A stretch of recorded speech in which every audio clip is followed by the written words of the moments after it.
আসসালামু আলাইকুম দর্শক, দেখতে পাইতেছেন যে আমাদের সামনে যে গরুটা দেখতে পাইতেছেন এটা আমার নতুন একটা গরু আমি কিনছি। এই গরুগুলো আমি ফ্যাটলিং করব এবং কুরবানির সময় এই গরুগুলো বিক্রি করা হবে।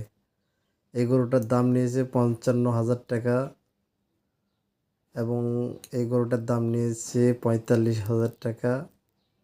আর ওই যে একটা সাদা গরু দেখা যাচ্ছে ওটার দাম নিয়েছে 70,000 টাকা।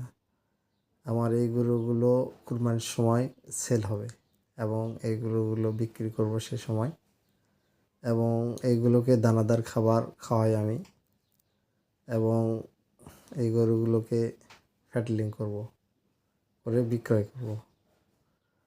এবং এই লাল গরুটা দেখতে পাইতেছেন, এই গরুটার দাম নিচ্ছে 52,000 টাকা। এটা অনেক দিন আগে কিনা, রমজানের আগে থেকে কিনা গরুটা।